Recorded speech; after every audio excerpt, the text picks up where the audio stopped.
Topik kita pada pagi hari ini adalah nilai jiwa manusia. The value of a soul.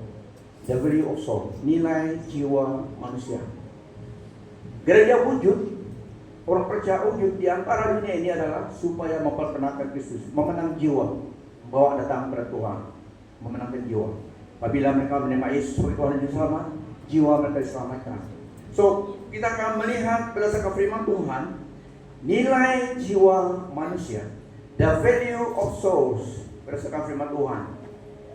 Every soul bears God's image, is eternal, priceless, and redeemed at the highest cost, far above all worldly wealth or status. Nah, nilai jiwa berdasarkan firman Tuhan, inherent worth and origin. Kenapa jiwa itu sangat bernilai? Karena asalnya datang daripada Allah. Kita lihat. So, jiwa itu nilai karena kekal dan berasal daripada Allah yang memberi nilainya. Jadian 1:27. Maka Allah menciptakan manusia menurut gambarannya. Menurut gambaran Allah, Dia menciptakan mereka, lelaki dan perempuan. So, ini inherent worth dan origin, sangat bernilai karena daripada Allah. Menurut gambaran Allah, Allah menciptakan kita menurut gambarannya. Nilai jiwa manusia. Yang pertama ada 7 yang kita akan lihat berdasarkan nilai jiwa manusia. Saya ulangi. Maka Allah menciptakan manusia. Siapa menciptakan manusia? Allah, Creator God.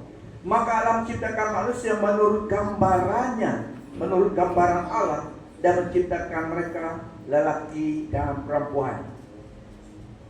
Maksudnya harga diri kita nilai sama, lelaki perempuan sama, nilai di hadapan Tuhan. Jangan ikut cara manusia menilai lelaki dan perempuan. Lihat Allah menilai the self worth of human being. Sama ada dia perempuan ataupun lelaki, equal, karena semua diciptakan menurut gambaran Allah. So, source of equality adalah Allah, menyatakan perempuan dan lelaki sama berharga di mata Tuhan. Meskipun peranan berbeda, tetapi nilai sama, dignity daripada Tuhan. Karena dignity equality tidak dapat diambil ataupun dihilang dengan estimasi kita, tetapi Allah yang menetapkan human being sama nilainya, laki perempuan.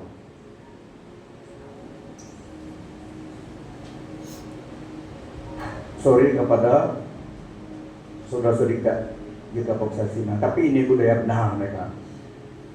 Saya tahu karena saat di Tibet dulu banyak orang Cina belum tengok anaknya kalau bini dan istri dah melahir, dan telepon sudah melahir anak lelaki, terus cari babi itu pakai barbecue karena anak lelaki.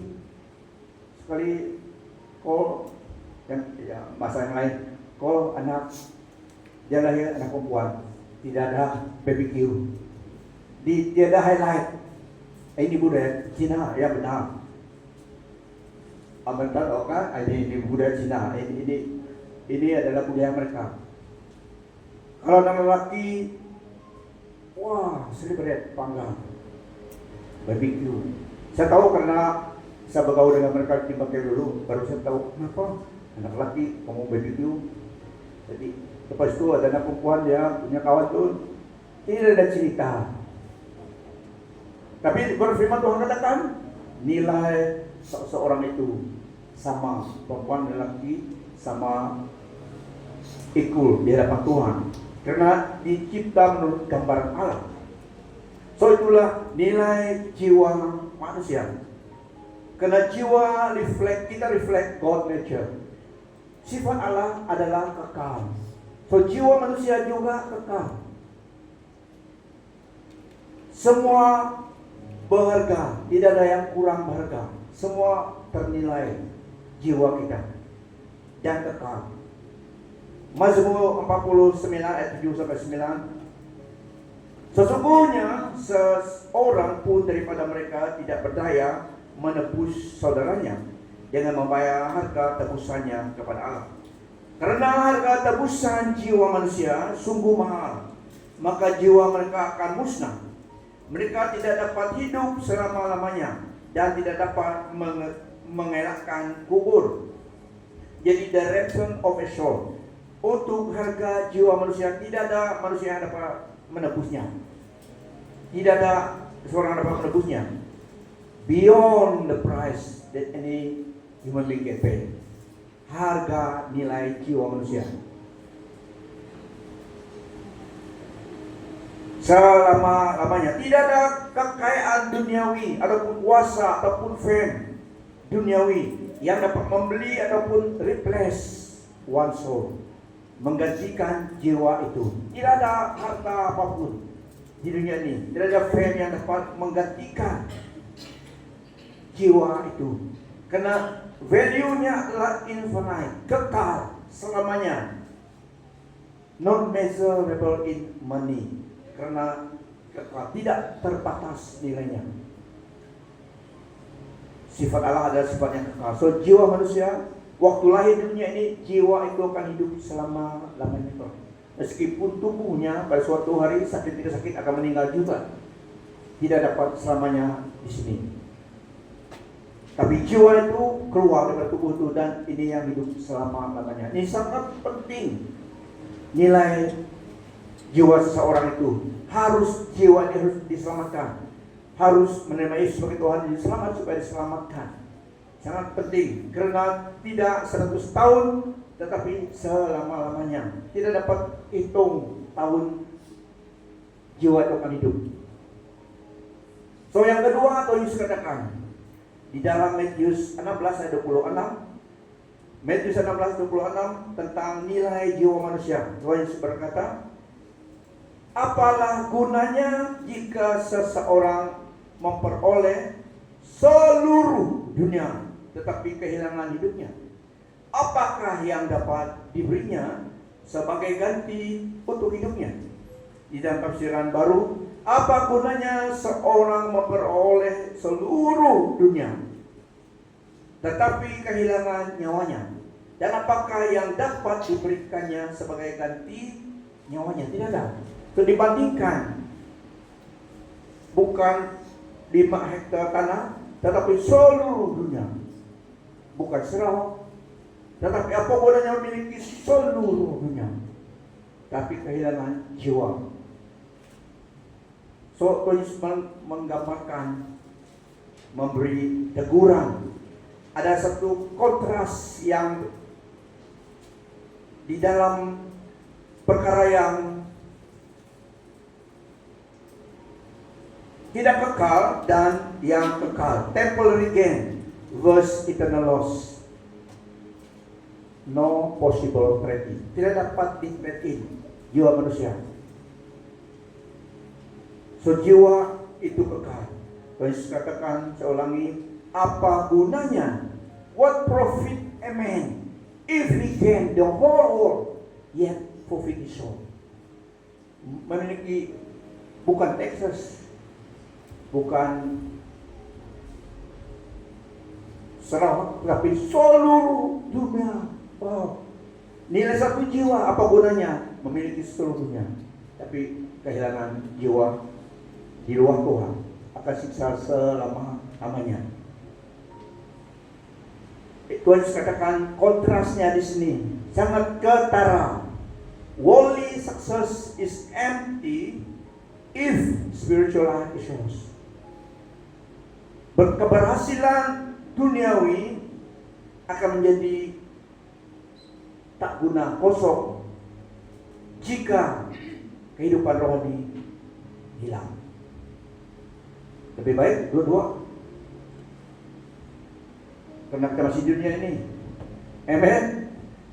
Tapi dibandingkan, lebih baik tidak memiliki seluruh dunia ini tapi jiwa kita selamat. Kita memiliki apa yang kita perlukan, kita kerja, mendapat apa yang kita perlukan untuk berapa tahun hidup di dunia ini. 90, wah lamanya 90 tahun. 50 tahun tidak dapat kerja lagi. Minum kopi dapat,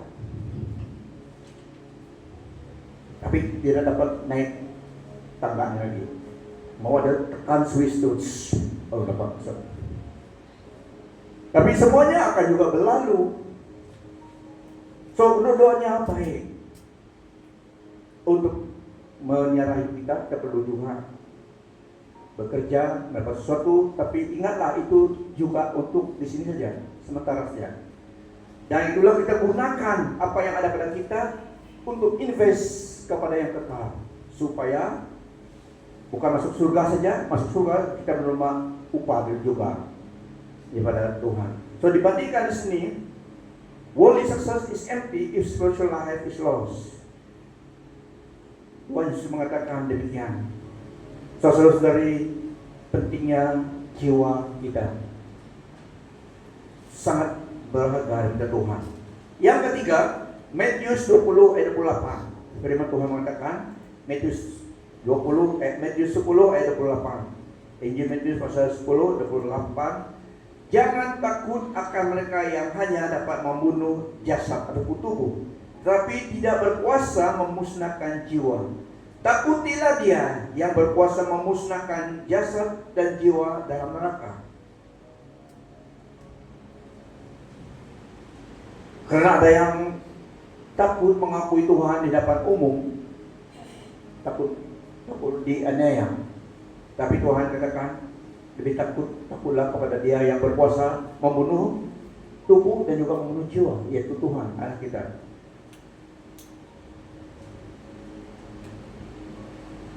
Karena jiwa akan hidup selama-lamanya, akan mengalah kehidupan tubuh, kehidupan jiwa selama-lamanya. Ini yang harus kita tahu tentang jiwa manusia. Yang keempat, di dalam Lukas 15 ayat 7 dan 10. Aku berkata kepadamu bahwa begitu jugalah kegembiraan di surga karena seorang yang berdosa bertobat, lebih daripada kegembiraan ke atas 99 orang yang benar yang tidak perlu bertobat. Aku berkata kepadamu bahwa malaikat-malaikat Allah bergembira karena seorang yang berdosa bertobat, daripada 99 orang yang benar dan tidak perlu bertobat. Yang benar itu sudah selamat, tetapi alangkah seorang yang hilang itu diselamat, sangat gembira. Itulah Tuhan Yesus perumpamaannya meninggalkan 99 domba mencari yang hilang, satu yang hilang sampai ditemuinya. Itu memberi kita pengertian betapa nilainya jiwa seseorang itu. Puji Tuhan karena kita dalam Yesus, kita garanti selamat masuk surga. Makanya kita tinggal di dalam Yesus. Stay in Christ. Stay in Christ. Amen. Ya, so kita selamat. Puji Tuhan karena anugerah Tuhan lebih daripada kekurangan keterbatasan manusia. Kita diselamatkan bukan usaha kita, tapi iman kepada Tuhan Yesus yang melakukan keselamatan itu, memberi hidupnya, mencurahkan darahnya, menebus kita. Redemption terjadi. Dia menebus jiwa kita, supaya kita kembali kepada Dia kelak dan tidak akan terpisah daripada Dia lagi. Balik kepada Taman Eden seperti semulanya, fellowship dengan Allah kita. Ini yang kerinduan Tuhan. Allah datang menyatakan kasih-Nya kepada kita dalam Yesus Kristus. Nah, dalam perspektif Allah tadi, satu jiwa yang hilang bertobat datang kepada Dia, surga berpesta. Malaikat berpesta. Di surga ada pesta. Kalau budaya Cina tadi, anak laki lahir, mega pesta. Sudah lahir, celebrate. Nah, saudara-saudari, dalam perspektif Allah, seorang jiwa, satu jiwa sangat berharga. Apabila dia datang kepada Tuhan, ada pesta. Ini menggambarkan betapa nilainya jiwa manusia itu. Yang kelima, the ultimate proof redemption cost. 1 Petrus 1 ayat 19. Kamu mengetahui bahwa untuk membebaskanmu daripada hidup sia-sia warisan nenek moyangmu, tebusannya bukanlah sesuatu yang dapat dibinasakan seperti perak atau emas, melainkan dengan darah yang mahal, yaitu darah Kristus, yang sama seperti darah anak domba yang tak bernoda dan tak bercacat. Allah membayar segalanya untuk penebusan jiwa kita. Dia menyatakan dan membuktikan kasih Allah itu dan menyelamatkan jiwa kita.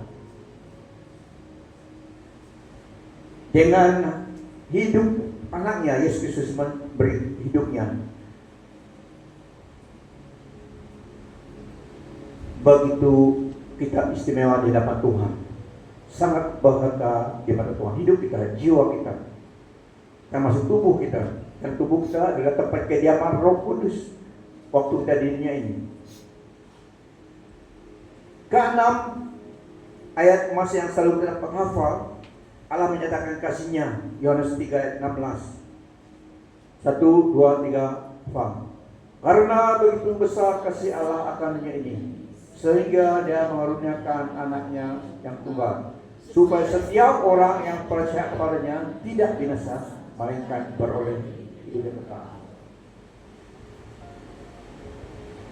Pengorbanan, kasih Allah dinyatakan melalui pengorbanan. Pengorbanan memberi kita keselamatan. So, memberi kita maksud Allah values every soul enough to die for it. Itu caranya untuk menyelamatkan jiwa manusia yang sudah hilang dari dosa. Harus ada penebusan, dan harta penebusan adalah kehidupan Kristus. Tidak ada yang dapat membayarnya. Allah sendiri datang dari Yesus. Sangat berharga jiwa seseorang itu. Dia mau kita selamat. Yang ketujuh, Yehezkiel 18 ayat 4. Yehezkiel 18 ayat 4. Sesungguhnya semua jiwa ialah milikku. Jiwa ayah ataupun jiwa anak ialah milikku. Hanya jiwa yang berdosa yang harus mati. Semua jiwa milik Tuhan. Dia yang pencipta alam semesta. God owns and cares for every soul equally. Sama nilainya. Tidak ada seorang yang terjatuh di luar concern Tuhan. Dia concern kepada setiap jiwa. Sekali lagi manusia itu di dunia ini, Allah memang mau dia datang kepada dia untuk memang keselamatan. Karena semua manusia berdosa, karena dalam Roma 3 ayat 23, tapi keselamatan hanya dari Yesus Kristus. So, selagi seseorang itu sejahat-jahat manapun dia, selagi dia hidup di dunia ini, Allah tetap mengasihi dia dan mau dia kembali kepada anugerahnya penerima keselamatan itu. Walaupun manusia diberi kebebasan untuk memilih, tapi hati Bapa rindu setiap jiwa datang kembali kepada Dia. Itulah firman Tuhan disampaikan, ada nasihat disampaikan. Apabila seseorang itu kembali kepada pangkuan jalan kepada Allah dan dapat selamat sebelum terlambat. The thief on the cross, satu antara mereka diselamatkan sama hari dengan Tuhan masuk ke paradise. Paradise ada waktu itu karena Tuhan Yesus belum naik ke surga. Sekarang Tuhan Yesus dimuliakan, sudah dimuliakan, Roh Kudus datang. Apabila seseorang meninggal, langsung ke surga. Tidak ada bus station stop lagi. Ajaran yang sesat yang katakan ada purgatory, tidak. Dalam firman Tuhan tidak ada. So, waktu pencuri yang mengatakan kepada Tuhan, Lord, remember me when you come in your kingdom, remember me. Terus katakan, surely I tell you, today you will be with me in paradise. Hari itu dia mati. Jiwanya, rohnya kembali pada Tuhan. Mereka bertemu di paradise. Paradise ada tempat persinggahan, kumpulan orang, jiwa orang selamat dulu daripada Old Testament. Menanti Yesus Kristus datang sebagai juru selamat, mengalami maut dan bangkit supaya melalui dia direct access kepada surga Yesus Kristus. Dan setelah dia datang, dikubur, dan pada hari ketika dia bangkit, dia pergi ke neraka menyatakan kemenangannya. Dia pergi ke paradise menyatakan kemenangannya, dan iblis gemetar. Tongkat pemerintahan kembali ke tangan Tuhan. Waktu Tuhan naik captive di paradise itu bersama dengan dia, sama-sama naik ke surga.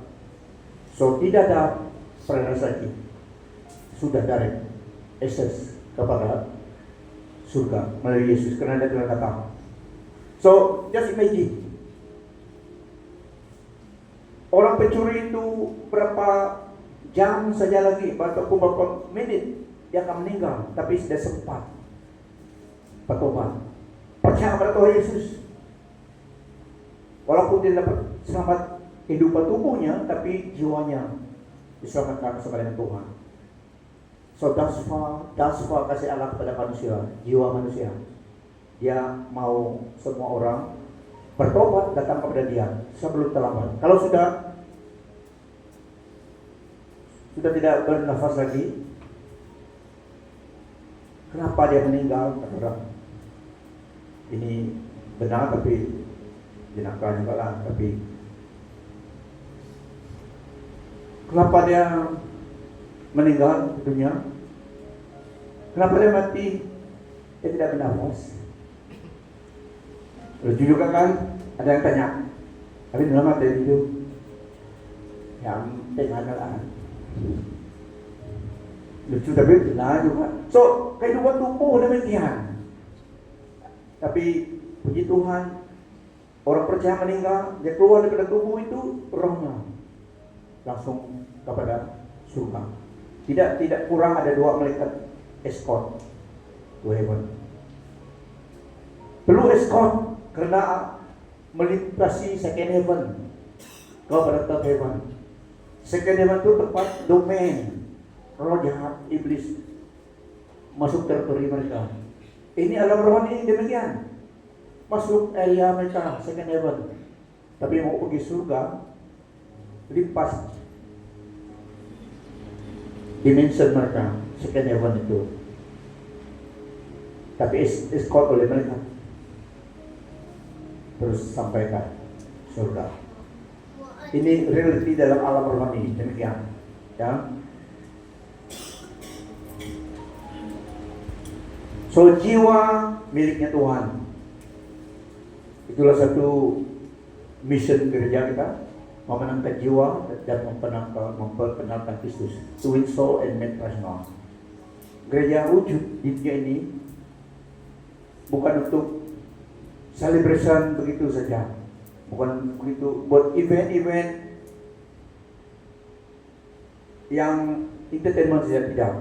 Tujuan Kristus menebus gereja, mengutus gereja adalah mencari jiwa yang hilang, bawa mereka pulang. Harga nilai manusia adalah hidup Allah. Yesus Kristus memberi hidupnya. So dia mau tubuh Kristus, saudara dan saya, menggunakan masa mandat anugerah Tuhan ini supaya membawa jiwa sebanyak mungkin datang kepada kingdom Tuhan. So gereja ada, orang percaya ada, supaya membawa jiwa pada Tuhan Yesus, waiting ada surprise. Itu juga pesta hidup lama untuk kamu. Melengkapi, mempersiapkan kamu berjumpa dengan Tuhan ke surga, ya. Kita tidak hidup untuk diri kita, kita hidup untuk orang lain juga. Dan daya sekali kita adalah membawa jiwa kepada Tuhan, memperkenalkan Kristus. Ada yang menerima, ada yang menolak, is okay. Kita bukan juru selamat, kita adalah messenger, menyampaikan pesan Allah kepada orang. Kita harus memiliki clear vision sebagai orang percaya, membawa orang datang kepada Tuhan, memperkenalkan Kristus. Kita diselamatkan supaya kita menjadi agent of hope, membawa berita baik kepada orang lain. Melalui kita, tidak melalui malaikat, belum. Sekarang melalui tubuh Kristus. So ini mission seorang percaya, mission gereja juga. Gereja maksudnya gereja adalah perkumpulan orang percaya. Eklesia. Oh, bukan eklesia. Eklesia. That's called out one, yang telah dipanggil oleh Tuhan. Itulah kita bersaksi kepada orang lain. Ada yang menerima, mereka terima Tuhan. Ada yang menolak, mereka juga jumpa Tuhan sebagai hakim kelak. Tapi kita melakukan tanggung jawab kita. Yang ke-8, eternal value. Nilai jiwa manusia, karena nilai itu memiliki nilai kekal. Eklesiastes Pengkhotbah 12 ayat 7. Dan debu kembali ke tanah seperti asal mulanya, dan roh kembali kepada Allah yang mengurniakannya. Kalau kita pergi kubur, kadang-kadang terlihat, terjumpa orang yang kita kenal, sudah di situ rumah mereka. Di situ rumah mereka. Ada yang kita pernah tidak jumpa, tapi lihat di situ sudah. Ya, so itulah reality in life. Tidak ada yang hidup terlalu lama. Tapi berita baik untuk kita, dan momen kita tidak ada di sini, kita hadir di sana. Lihat kawanmu, jika kita tidak ada di sini, kita hadir di sana. Nah, untuk kita ada di sana harus tidak ada di sini. Tapi sekarang ini kita ada di sini, kita juga ada di sana melalui iman, ya. Dalam Kristus kita sudah ada di sana. Firman-Nya memberi kita information tentang itu. Nama kita tercatat dalam kerajaan surga, walaupun kita belum pulang saja. Sudah ada register nama kita di situ. Karena Yesus adalah jaminan hidup kita. Nah, nilai jiwa tadi, tubuh, nilai juga, tetapi dibandingkan dengan nilai jiwa, tubuh sementara, jiwa selama-lamanya. Untuk kita, secara pribadi harus secara personal life kita reorder prioritas. Career, wealth, fame, never outweigh soul health. Kesehatan jiwa kita. Kita yang bertanggung jawab atas kehidupan rohani kita. Reorder prioritas kita, keutamaan hidup kita. Jaga kehidupan jiwa kita. Karya, kekayaan yang penting, tetapi tidak dapat menggantikan kelalaian. Jaga kesehatan jiwa kita, sangat penting. Jagalah jiwa kita daripada kesombongan, keangkuhan hidup, daripada dosa dan segala sesuatu yang merusakkan kehidupan rohani kita. Dan inner life, kita harus waspada. Ya, firman Tuhan beri kita tanggung jawab supaya kita jaga hati kita, jaga hidup kita, jiwa kita, waktu kita ini. Yang ketiga, invest in spiritual growth more than material possession. Dibandingkan spiritual growth more than material possession. Invest in spiritual growth dibandingkan dengan material possession. Tidak salah ada material possession, tetapi dibandingkan dengan spiritual growth kita, harus kehidupan rohani kita sehat. Don't lose your spiritual health at the expense of material possession. Lebih baik keduanya dijaga, ya. Tapi jangan yang di dunia ini yang diutamakan, sehinggalah yang kekal kehidupan rohani kita tersempit.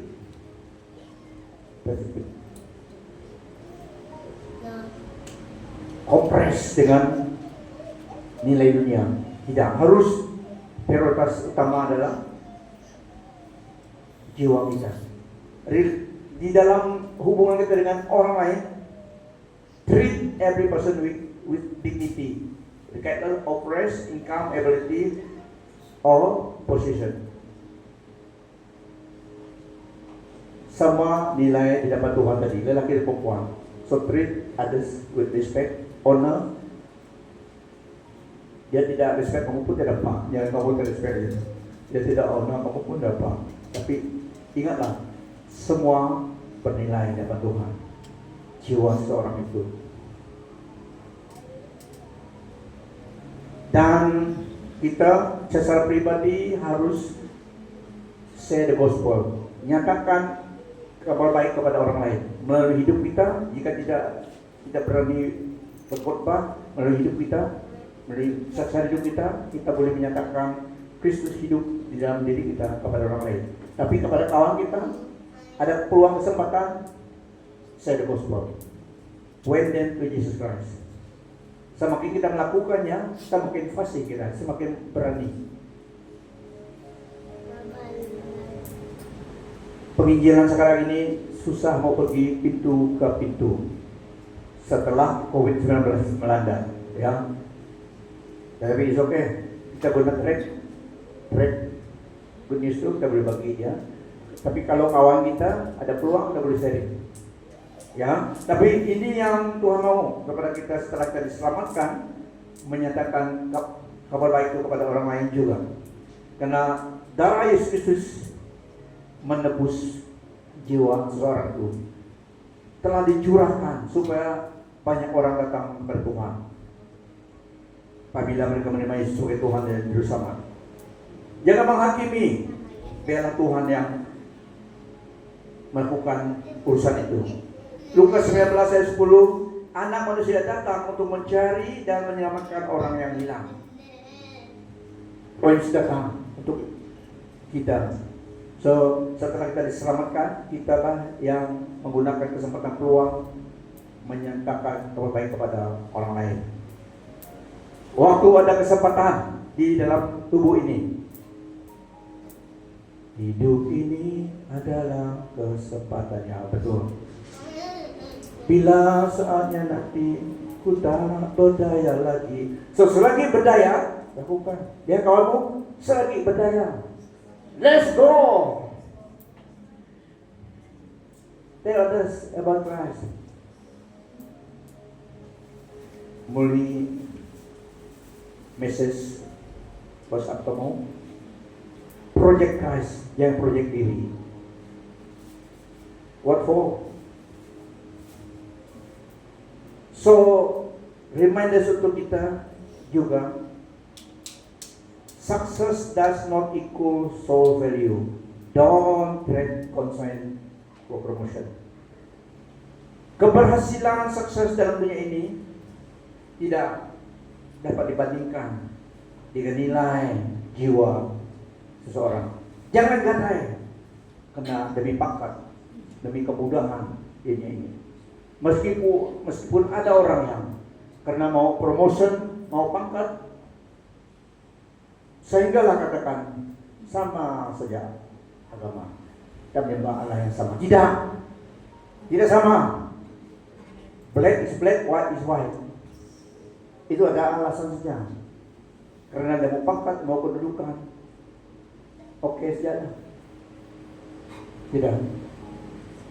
Apa gunanya seseorang itu memiliki seluruh dunia, kata Yesus, tapi kehilangan jiwanya? So, dia pun ada caranya promotion datang. Promotion datang daripada Tuhan, bukan daripada manusia, ya. So at the expense of salvation, jiwa kita jangan gadai. Jiwa kita, apapun yang di offer,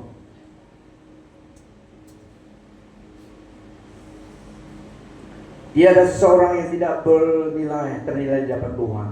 Semua jiwa sangat dihargai, dinilai oleh Tuhan. So the greatest investment is caring for your own soul and pointing others to salvation, pointing them to Christ. Karena kekal jiwa seseorang. Mari berdiri, stretching.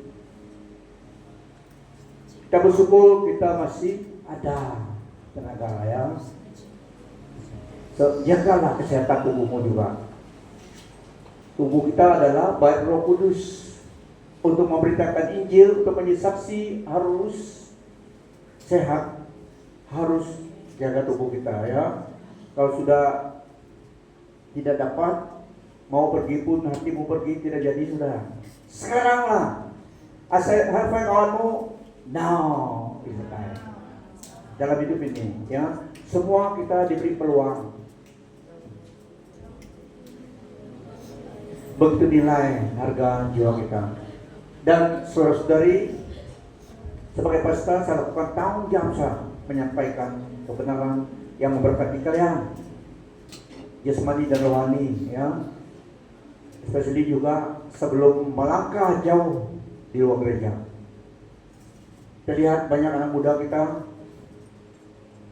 kamu mau tahan di sini terus pun tidak jadi.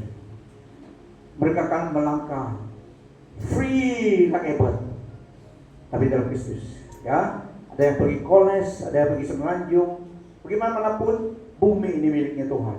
Jangan khawatir, yang penting kamu melangkah bersama dengan Kristus. Ada yang di Australia, di England, di Israel, di Los Angeles, bumi ini milik ayah kita. Dia yang memiliki tempat bagi kita.